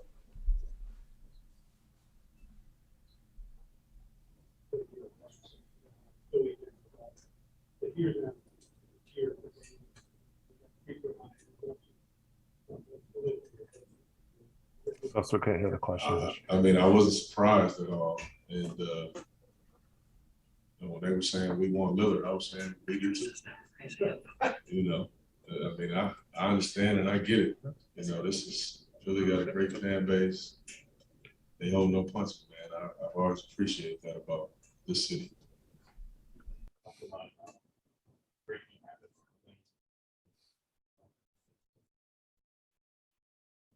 Do you think because having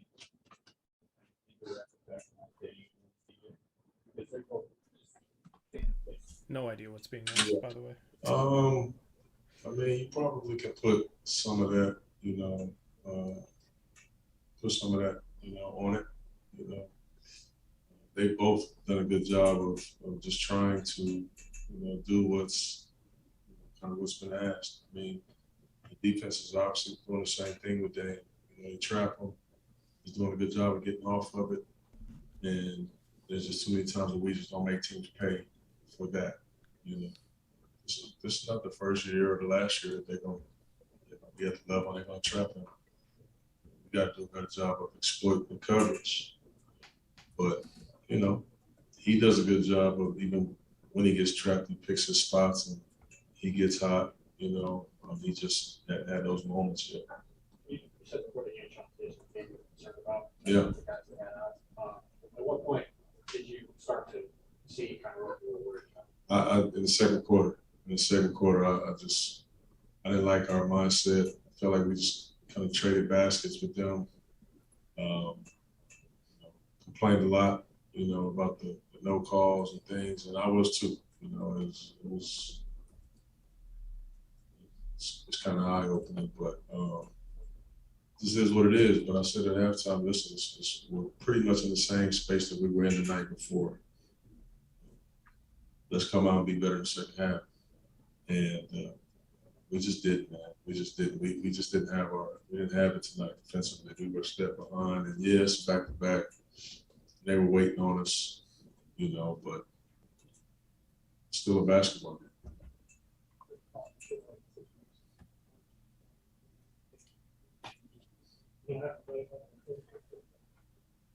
Well, it's a perfect. I've always said that it's a perfect trap game. One, you let your guard down a little just naturally, and two, you got guys that have been dying to play 25, 30 minutes on that bench over there. That jump in there and they want to show that they earned and they deserve to get more minutes. That's exactly what happened. Yang went to work on us, beat us off the dribble, make quick shots. I mean, he had a night. Before you go ahead and go to the Before you go to the Zoom here, a question from Eric Pentress, the Oregonian. Hey, Coach, you mentioned letting your guard down a little bit against a team that's might be missing some stars, but isn't that exactly the type of thing that this team really can't make an excuse to do, given all the, talk about urgency and talk about accountability and trying to change up everything? I mean, this almost seems like an inexcusable loss. Yeah. I just think that we're not good enough to let our guard down against anybody. We're here early in part of the season trying to win. Our first road game, we've had two great opportunities in back-to-back days and just didn't get it done, but we don't make excuses at all. It is what it is. Every single night, there's a different challenge ahead of it,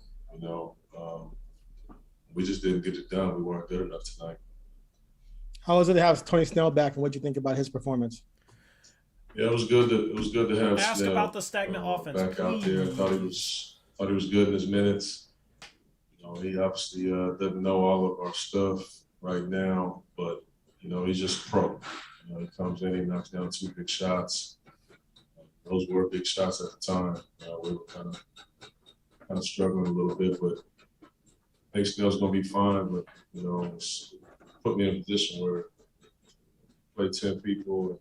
You got to take minutes from some. It puts you in a tough spot. But I was happy to see him out there and just being Tony Snell. Thanks. He had a flurry of turnovers to start the game. Do you have a theory about why they seem to come in droves? Because, you cleaned it up in the last 3 quarters. Yeah, I just think we just get careless. We get really careless. Those are the turnovers that really bother me. When we just sometimes jump in the air and try to find somebody and just throw it. It's just a bad habit. It's a really bad habit. I just felt like, especially early, I'm just trying to tell guys, man, just calm down. Just relax. Let the game kind of come to us. And we just kind of never did that. And we started, got ourselves in a tough spot, started changing our defensive coverages, and, we're in this, and we're in that, and then 2 people are doing it, 3 people aren't. You know, we just don't communicate very well. You know, in the action at the time. You know, so those things cost you. You know, teams go on a run because of that. You have to call it blow a timeout, burn one. So it's kind of tough. It just became like a snowball. What a game that you like the way the game is approached. It seemed like first half there were a couple that they fell for. Like guys were opposite it. Yeah. You talk to them through this thing. You just kind of give space because you know you figure it out. Like how do you kind of handle that? Somebody who's obviously Yeah. No, we haven't talked much about it. You know, just a little bit. You know, I always again think about me. I just feel like you get too many people that you know and trust talking to you about it. It's just a game of basketball. You know, you play so many games, and you're gonna have these stretches. Obviously, people are not used to him having a stretch like this, you know. But this dude's played a lot of basketball this summer, man. This dude's in the Olympics. Dude's getting married. I mean, this dude had a hell of an off season. A lot of things that kind of can contribute to those, you know, early season struggles. So, you know, I'm not worried about Dame at all. He's gonna be just fine. Any other questions? Yeah, we're wrapped up there. Thanks, Coach. All right. Wow. Not a single. I'm disappointed in that one. I don't really have any takeaways other than nobody asked him about how stagnant the offense was, so I don't know if the reporters didn't watch the same game we did or what. Kind of frustrating. And it's not even like they shut it down because, you know, 2 more questions and 2 more questions were asked. They asked for more questions at the end and none. So I don't know. I would have been interested to hear his comments on that, and we didn't hear any comments on that. He just said, I'm not worried about Dame, some stuff about the defense. That's about it. I think Dwight James is no longer part of the media, right? So he probably would have asked about. Please return, man. Yeah, I mean, it's super stagnant. And he talked about incorporating ball movement, utilizing Nurkic's playmaking, and we're not seeing it. And then he doesn't get asked about it, and it's frustrating because I would have been curious to hear his answer. I would have wanted to hear his answer on that. So disappointing new press conference, not because of Chauncey, just because of the questions. The best question was by Fentress. Asked him about if you're holding players accountable, like how do you explain a performance like this? And yeah, I don't know. I think he kind of danced around the answer, but yeah. Dwight didn't get kicked off. He was part of NBC Sports Northwest, and they no longer exist. So he's kind of forced retirement / doesn't have a media pass anymore because he's not with a certain media right now. So correct. All right. Let's head around the NBA. Let me. You sure? Yeah. Do you want to talk anything more about that press conference? No.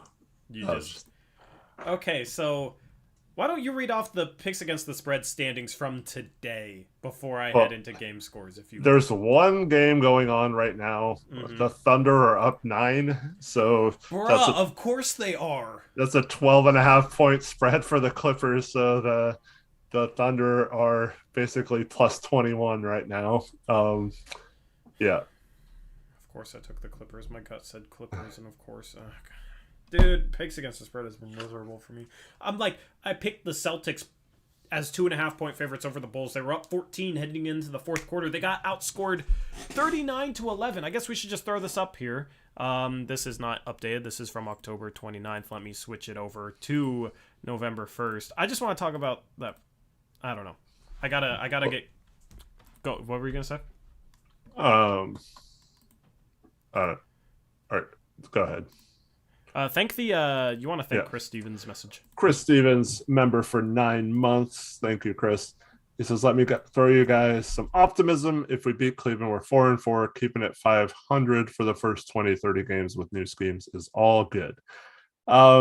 So results-wise, if you just told me that going into the season, I'd probably be okay with it. I just don't like the way it's looked the last couple games after seeing so much promise with the ball movement and the defense seemingly showing some really good flashes in games 4 and 5 to get to 3 and 2, and then all of a sudden we just lay an egg 2 in a row. Yeah, I appreciate Chris Stevens. But I mean, Tori said this earlier. If we're 12 and 10 or so through 22 games, I think we're still on pace to be a really good team. Yep, agreed. Appreciate the message, Chris. Let's head around the NBA. This is from November 1st. It still says October 29th because Chris forgot to change it to November 1st. But obviously it is from today. You got the Blazers score right there. We know all about that one. The Cavaliers have been playing good, so this is not a gimme coming up 2 days from now for the Portland Trail Blazers. The Cavs are currently sitting at 4-4. They beat the Charlotte Hornets tonight. They were up double digits for the majority of this game. Started off with a 40-21 opening quarter. The Hornets almost came back, but the Cavs are able to pull off the win. They had 24 from Jared Allen, 21 from Lauri Markkanen, 17 from Sexton, 16 from Garland, so their backcourt didn't even play well. They still got the dub, though. 15 points, 10 rebounds, 3 assists, 2 steals, and a block for Evan Mobley. Shetty Osman had 13 off the bench. They're only playing an 8-man rotation. Kevin Love is out. Lamar Stevens did not play today. Who else did they have out today? Okoro was out today. So and Kevin Pangos. Yeah. So we'll I don't know. I don't really want to preview them as the Blazers have to figure out their own issues, and that's really the key. I will preview the game 2:30 p.m. on Rip City Radio 620 though.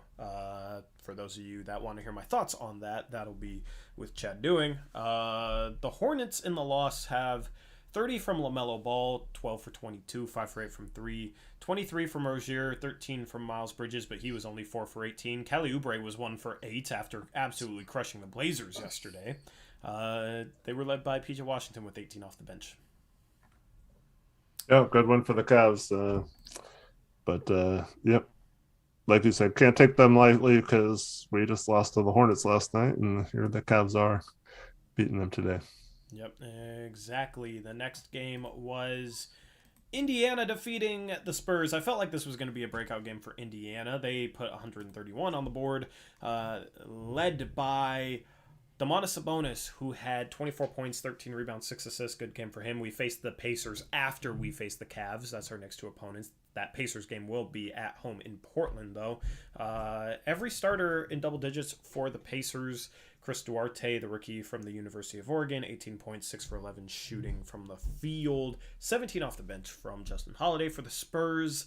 16 from DeJounte Murray. They were playing without Doug McDermott. They had 9 guys in double figures, including 4 off the bench. Jock Landale had 10 points in 5 minutes. Keita Bates-Diop, 10 points. Vassell, 15. Bryn Forbes, 10. Spurs looking like a bottom feeder, though, in the West. So they end up falling to 2-5. The Pacers are currently at 2-6. This next game hurts, Eric, because the spread was Atlanta favored by 5.5, and I took the Wizards and doubled down on them. I am now 0-4 on double downs because the Hawks win by 7. It's been a brutal start for picks against the spread for me. If any of you don't know what we're talking about, you need to tune in for an episode of Blazers Uprise Live on our second channel, link in description. Bradley Beal, 24 in the loss. In the win, Trae Young gets 11 free throws. I wish Dame could. He has 26 points, 7 for 16 from the field to go along with 11 for 11 from the charity stripe. The Hawks moved to 4-3 after losing 2 straight. The Wizards fall to 5-2. Wizards had a really good start to the season, and I put some stock in them, and I regret it. Bulls Celtics. Bulls win 128-114. I saw the score going into the 4th, and then I saw the final, and I was like, okay, cool. The Celtics hung on because the Celtics were up 14 going into the 4th, and then I saw a 14-point win here, and I just assumed it was the Celtics. I didn't think that the Celtics would get outscored 39-11 in the 4th quarter. My goodness, what a choke job. They fall to 2-5. Bulls are 6-1. DeMar DeRozan has learned how to shoot threes. He has 37 points, 3 for 4 from the three-point line. He's a notable performer, so I spoiled that. Lonzo Ball Chris. We'll just see coming up, but Chris on the graphics is little bit off his game today because he said Lonzo Ball had 30 points on this notable performers, and Lonzo Ball is sitting here with 12 points in the ESPN box score. So I don't know what's up with that. But Zach LaVine has 26 for the Bulls. For the Celtics, Jaylen Brown has 28 in the loss. Jason Tatum has kind of struggled to start the season, 20 points, 8 for 22 shooting. Celtics are not looking good to start the season, Eric. And then... Yeah, they've been bad. Yeah. Raptors beat the Knicks 113-104. A lot of us took Knicks in picks against the spread. That didn't work out, despite missing star LaMelo rookie. had 30. It's not Lonzo. Yeah, LaMelo. See, okay, mixed up the Ball brothers. Yeah, that makes sense. You're right. I was wondering where that came from. At least it's a relative. Despite missing Scotty Barnes, the Raptors get the win, move to 5-3. OG Anunoby finally had a breakout game offensively. He had 36 points on 13 for 27 from the field. Got a lot of shots up, played 41 minutes. Gary Trent Jr., Eric, didn't you pick the Raptors? I did pick the Raptors, yeah. And you said, oh, it's going to screw me because Gary Trent Jr. is going to go like 4 for 20. I should have known that you would jinx Gary Trent Jr. into having a good game. He was 10 for 22, 26 points, 4 steals. Nice. Today's a rough one, man. The Knicks in the loss were led by RJ Barrett, 27 points, 9 for 13. Julius Randle had 22, 9 and 5. The Knicks fall to 5-2. Raptors at 5-3. Game number 7. You had Ja Morant play for the Memphis. Wait, where's it at? Where's game number 7? I don't know. I don't have a graphic for the last one. Because it wasn't saved as the right file. Chris was a little off his game today. The Grizzlies beat the Nuggets 106-97. Ja Morant played today. He was questionable. I changed my pick. I shouldn't have changed my pick, Eric. Zach's stuck with his guns. So shout out to Zach and Jackson for sticking with their Memphis pick. It was a toss-up going into today, and then we found out Ja Morant was questionable, and I shied away, and I regret everything. Because Ja Morant had 26 points, 8 assists, 7 rebounds. See, if he wasn't questionable, I would have gone with the Grizzlies and gotten the win. So I got screwed. Absolutely screwed. My luck has been horrible in picks against the spread. I'm just going to cry about it this entire segment. Jokic in the loss, 23 points, 7 assists, 7 boards. And then game number 8 of 9 was the Magic beating the Timberwolves. So I got this one right. Timberwolves were 9-point favorites. They get beat 115-97. They lose by 18. So that's a 27-point swing there. Franz Wagner, the rookie, 28 points, 4 rebounds, 2 assists, 2 steals. He's been phenomenal. Many people thought that he was a reach at 8, me included. He's looked fantastic for them. Cole Anthony had 31 points, 9 rebounds, 8 assists. So got some young players doing some things there in Orlando. For the Timberwolves, 24 from Anthony Edwards, 23 from Karl Anthony Towns. D'Angelo Russell in 17 minutes, only 3 points, 1 for 8 from the field. I don't know why he only played 17 minutes. I don't know if he got injured or if it was just because he was playing terribly, but he has a rough game. Timberwolves fall to 3-3, Magic at 2-6. One game going on right now that we just talked about. Thunder are beating the Clippers now, 34-21. Eric, that was the Clippers were favored by 12.5 in this game, and it's now 34-23 right now. Darius Bazley is. I should have just rolled with Darius Bazley, man. 3 for 3 from the field, 8 points to lead the Thunder so far. Getting contributions from multiple players on their roster right now. The Clippers have Paul George. They have Reggie Jackson. They're without Marcus Morris, but that's about it, other than Kawhi, who's out for almost the entire season. So kind of inexplicable for the Clippers to be down that much. They are really struggling to start this year. Yeah. They might be in some trouble if they don't start getting some wins here. Might just have to punt on the season, except for they can't tank either because OKC owns their pick unprotected, I believe. So, yeah. Yikes. So OKC is motivated, man. Yeah. Motivated to give them that loss. I think it was Trevin that said this earlier. No matter who wins, OKC improves one of their first-round picks. Yeah, that's facts. That's facts. So, I mean, if the Clippers continue to struggle, that's going to be interesting to watch as the season goes along. Let's jump into what are we looking for? We're looking for that. Notable performers, DeMar DeRozan has learned how to shoot threes, Eric, and that makes him a much better fit. He was 3 for 4 from 3 tonight. He was always a great mid-range shooter. didn't understand why he couldn't figure out his 3-point shot. But he can shoot threes, and now Dame can't, apparently, so that's just the world we live in. He has 37 points, phenomenal game for him. LaMelo Ball is the one with 30.7 rebounds, 6 assists. Domantas Sabonis, 24. Jared Allen, 24. We go against him 2 days from now, and then OG Anunoby with a career high. Let's jump into the Western Conference standings. Blazers now fall to 9. Obviously, lots of change early on in the season, but you don't like them sitting there at 9. Utah and Golden State, only teams with 1 loss. Dallas has gotten blown out twice, but won their 4 other games, so they've been a hard team to figure out. Lakers finally starting to figure things out, but they've had an easy schedule to start the season. Obviously, that'll sway things here. That is the Western Conference standings. Let's jump to the Eastern Conference standings. Chicago's at 6-1.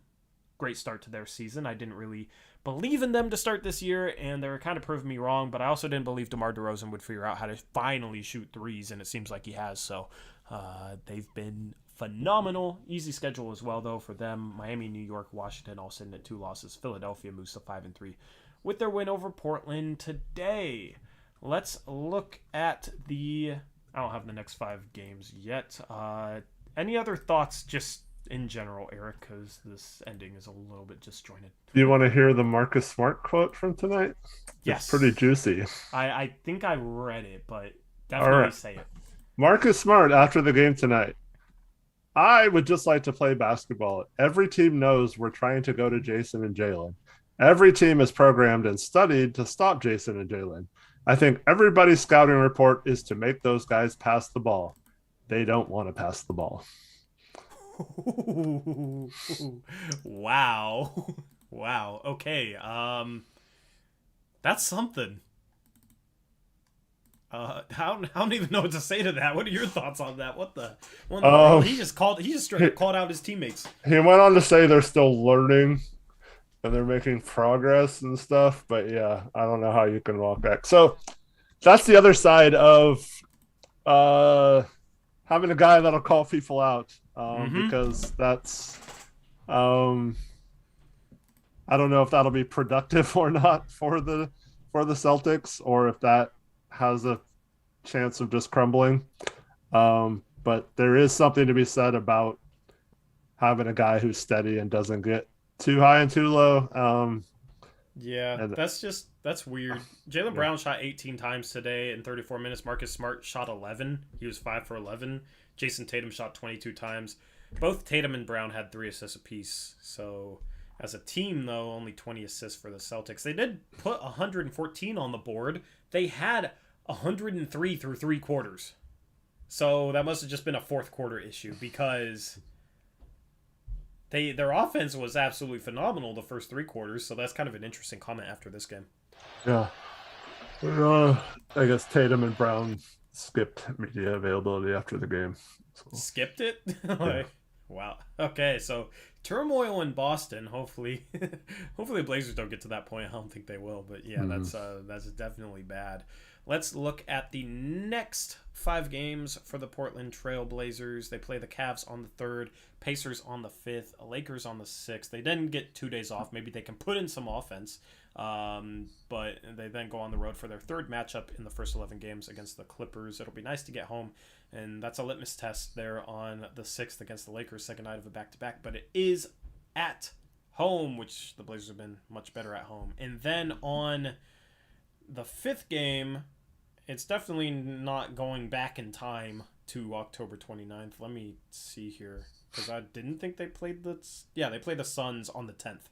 So they do have 2 back-to-back situations, 5th and 6th, and then on the 9th against the Clippers and the 10th against the Phoenix Suns. So not an easy schedule. Got 2 winnable games coming up, and then the Lakers. The Clippers have struggled, but still have some talent on that team, and it's at the Clippers where we got blown out. And then the Suns. After that, we finally get a bottom feeder with the Rockets, but then Denver, Toronto, Chicago, Philadelphia, Denver again. Not an easy start to the season for the Portland Trail Blazers. Alrighty. Eric, any more thoughts for this postgame show before we sign off? No, just really disappointed once again. Just hope they can figure out what led to them having some positive success against the Grizzlies and the Clippers and focus on that instead of whatever the heck it has been the last couple games. Yeah, whatever the heck it has been, man. It's not been good. So thank you everyone for tuning in and having therapy session with us. Yeah. I am so ready to get done with the 4 p.m. games. I know this is only the second 4 p.m. game. I hate 4 p.m. games because it's just the whole evening.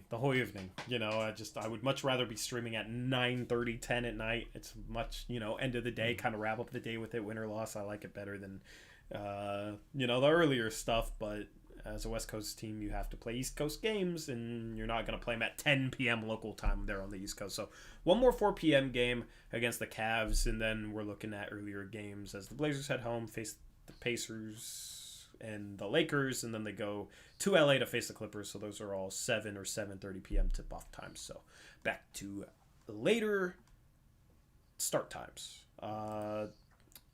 With that, I'm going to sign off, man. This audio will be live on Spotify sometime tonight. I'll put that up. Also dropping film breakdown from last week. It won't feature this Philadelphia 76ers. Actually, I'll make it feature this Philadelphia 76ers game. For channel members, I will focus on what the Blazers are doing wrong, and I will heavily feature this Sixers game, and I'll feature the last game against the Hornets, especially the second half, and just look at how the Blazers got picked apart defensively after they did so well their previous games prior to that. So if you want to watch that film breakdown, you got to be a channel member. It's exclusive for channel members only. There should be a join button below this video somewhere down. I think it's going to be that way. It's going to be somewhere down there, somewhere down below Eric. Hit that join button, become a channel member. It would be greatly appreciated, and you'll get access to that film breakdown. Good point, job, Eric. And other than that, we'll have another stream on Wednesday for a post-game show against the Cavs. Anything else to plug between now and then? We had our updated power rankings week 2 that are now all messed up based on some of the crappy games tonight. Yeah. And then look for some other stuff on Blazers Uprise later in the week as well. Yep, catch us on Twitter. Links are in the description below. Let's wrap things up with tweets of the game because I forgot to do it, and I want to use those graphics.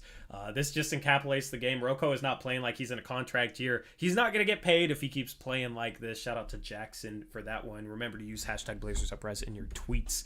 Jamarcio Jones probably butchered that, but we're going to lose to a team missing its 2 best players. Bad coaching night from Billups, especially on the offensive end. 100% agree with that. That's a good synopsis of this game. And then the one positive, count on Carson Dunn to find the one positive. He says, be right back, asking Santa for a Tony Snell jersey this Christmas at Trailblazers, hashtag Blazers Uprise. That would be like the funniest obscure jersey to get, would be a Tony Snell jersey, especially in the new jersey format that they dropped. They just dropped their mixtape jerseys. Blevins is a meme. Obviously, Blevins is king there, but Snell would be up on that list. Nothing can top a Blevins jersey, man. I might have to go and find one. I don't even know if they're selling it. I might have to get it custom designed and framed, man. But yeah, so anyway, that sums up the game. Rough night for the Portland Trail Blazers. They lose to a short-handed 76ers team, missing its best 3 players. Ben Simmons was expected. Joel Embiid and Tobias Harris end up missing this game. It's not a problem for Philadelphia. They get the 10-point victory over the Portland Trail Blazers. Hopefully the Blazers can finish off this 3-game Eastern Conference swing with their first road victory of the season. That will be coming up Wednesday against the Cleveland Cavaliers. I will preview that game on Rip City Radio 620 around 2:30 p.m. on Wednesday. I'll give my thoughts about the contrast in styles as the Cavaliers are starting 3 7-footers and the Blazers are starting 3 guards. Other than that, subscribe if you haven't already. Hit the notification bell so you're notified when we go live. And with that, I'm out of here. Shout out Kevin Reese for becoming a starter member to end things off here. I'll see you guys later. Have a good rest of your Monday night. Until next time, as always, peace out. Go Blazers.